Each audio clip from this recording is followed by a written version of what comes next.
담대히 지금 주여 오시옵소서. 이제 세상 왕은 이제 곧 끝이라니 압살롬은 죽습니다. 우리의 신앙, 재림신앙을 여기서 히브리 뿌리가 가르치고 있습니다. 이래서 이제 다윗 왕이 사독과 아비아달 두 제사장의 기별하기를 너희는 유다 장로들에게 고하여 이르기를 왕의 말씀에 온 이스라엘 왕을 궁으로 도로 모셔오자 하는 말이 왕께 들렸거늘 너희는 어찌하여 궁으로 모시느냐. 나중에 여기서 무슨 말이냐면 이제 압살롬을 쫓던 이스라엘 백성들은 머리가 빨리 돌아가지고 이제 왕이 바뀌었으니까 왕을 빨리 오셨는데 왜 우리가 이렇게 멍멍하냐 하고 이와 같은 회개운동이 벌어지고 있는데 유다 족속 자체가 아직 정신을 못 차리고 있습니다. 그래서 다윗 왕이 사독과 아비아달 두 대사들에게 알려서 너희는 가서 온 이스라엘 왕을 궁으로 도로 모셔오자 하는 이 말이 나에게 들렸거든 이 유다 지파 너희들은 어찌하여 나를 궁으로 모시는 게 나중에 되느냐. 앞장서서 주님의 오심을 준비해야지 맨 뒤에서 나중에 되느냐 하는 말입니다. 그러면서 다윗이 말하기를 너희는 내 형제요. 다윗이 유다 지파에게 얘기합니다. 내 고르게를 어찌하여 왕을 도로 모시는 일에 나중에 되리여 하셨다 하고 지금 예수님은 유대인이십니다. 히브리 뿌리를 통해서 예수님께서 유다 지파를 통해서 오셨습니다. 그런데 정통파 유대인들은 아직 메시아를 모시지 못합니다. 물론 유대인 중에서 메시아를 구세주를 믿는 사람들은 이미 다 영접을 해서 왕으로 모시고 있는데 지금 유독 유대인 정통파 아직도 막 수영기 아주 신앙이 좋은 사람인데 아직 예수님을 몰라요. 같은 고륙지파 그 메시아 왕 예수님이 진짜 메시아신데도 불구하고 아직 왕으로 모시지 않는 이를 향하여 너희가 내 형제인데 내 고륙인데 어찌하여 왕을 도로 모시는데 나중에 돼요. 사실 나중이죠. 얼소톡스주 정통파 유대인들이 나중에 7년 환란 기간 동안 그걸 알지 못하가 이 아마게돈 전쟁 돼서 예수님께서 그들 파니까 그때서야 맨 나중에 와가지고 예수님을 왕으로 모셔야 되게 됩니다. 이게 다 토라에 이렇게 예언이 되어 있습니다.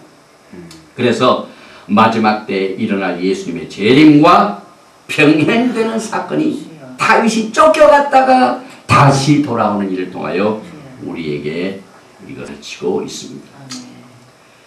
그래서 이제 히브리 뿌리와 예수님의 재림하는 것이다. 지금 우리가 살고 있는 이 시대는요. 예수님께서 재림하실 날이 눈앞에 다 왔기 때문에 어찌하여 유대인들은 예수님 왕으로 모시는 일에 맨 나중에 되려고 하느냐라고 묻는 히브리 뿌리의 예언적인 말씀을 통해서 지금 우리가 살고 있는 시대를 보게 됩니다. 사실 유다는 압살롬을 지지했습니다. 지금 교회가요 자칫 잘못하면 메시아 오실 예수님보다는 이 세상 왕을 그렇게 좋아해요. 이 세상에 제일 된 것, 다스리는 것, 크게 된 것, 권력과 재물과 막 이런 것이 남을 다스리고 크게 되는 것을 교회가 그렇게 좋아합니다. 이건 압살롬을 성립합니다. 근데 그 왕은 곧 죽게 됩니다. 그래서 빨리 우리도 다시 오실 예수 그리스도를 왕으로 모시는 일에 맨 나중에 되지 마라. 앞장을 서야 되고 앞장서기 위해서는 주님이 오실 권고하는 날 이제라도 늦지 않기 때문에 예수와의 절기를 우리가 공부하면서 다시 오실 왕을 모셔드릴 준비를 우리가 교회가 해야만 됩니다. 그래서 열왕기상 1장 24절에 보니까 이제 나단이 가로되 내 주 왕께서 이르시기를 아도니아가 날 이어 왕이 되어 내 위에 앉으리라 하셨나이까? 저가 오늘 내려가서 수소와 살찐 송아지와 양을 많이 잡고 왕의 모든 아들과 군대 장관들과 제사장 아비아달을 청하였는데 저희가 아도니아 앞에서 먹고 마시며 아도니아 왕 만세를 불렀나이다. 제사장 중에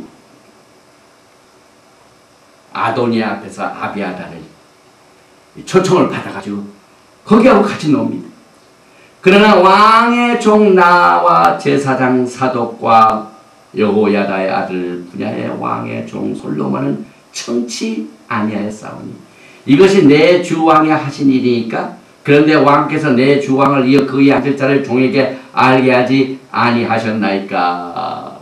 여기서 우리가 이제 다윗이 죽을 때가 다 됐습니다.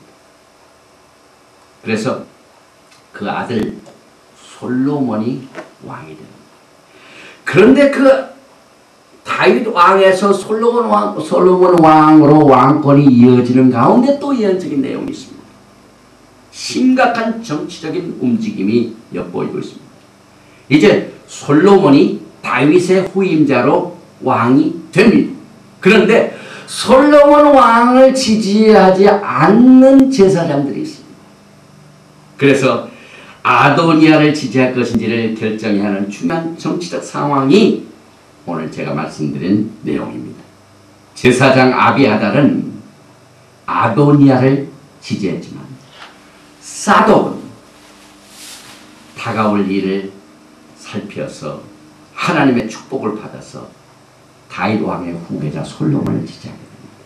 그래서 하나님과 다윗 왕을 충성스럽게 섬긴 제사장 사독이 앞으로도 쓰임을 받게 됩니다. 그래서 여러분들은요, 세상 왕과 메시아 왕 중에서 어떤 환경의 어려움이 있다 할지라도 세상 왕보다는 우리 예수와 메시아 왕께 충성을 다해야 합니다. 이 충성 하나를 보십니다. 이것으로 인하여 앞으로 앞일이 결정되는데 앞으로 일어나게 될 이 시대는요, 영원세계입니다. 영원세계입니다. 지금은 그냥 70년, 80년. 지금 한국에서도 얼마나 정치적인 이 비극적인 일들이 벌어집니다. 저도 어저께 비행기를 타고 늦게 와가지고 그저께입니까? 금요일날 저녁에 늦게 와가지고 들은 소식입니다.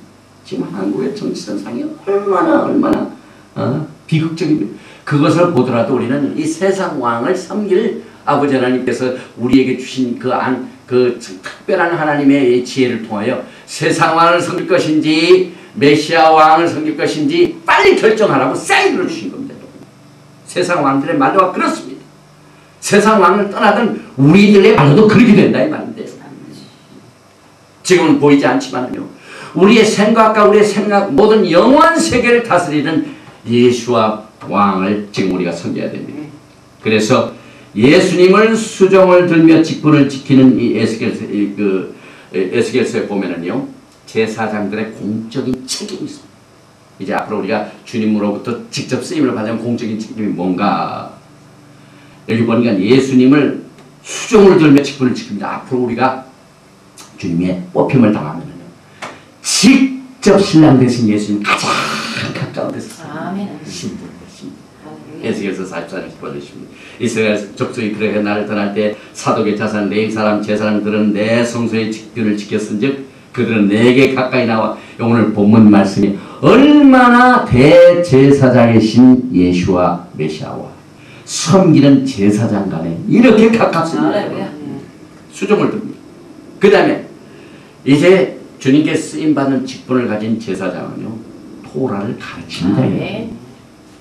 에스겔서 44장 23절에 내 백성의 거룩한 것과 속된 것의 구별을 가르치며 부정한 것과 정한 것을 분별하게 할 것이며, 이게 뭡니까? 다 토라에서 나옵니다. 여러분. 이 세상에 살면서도요, 뭐든지 속된 것도 있고 거룩한 것이 있고, 백성도 거룩한 백성이 있고 속된 백성이 있고, 이것을 우리가 영분별할 줄 알아야만 됩니다. 그래서 천년왕국 시에도 거룩한 것, 속된 것, 부정한 것과 정한 것이 있다는 사실을 우리는 알게 됩니다. 지금부터라도 늦지 않았기 때문에 토라의 뿌리로 돌아가서 이것을 가르칠 줄 알아야만 되는 것입니다.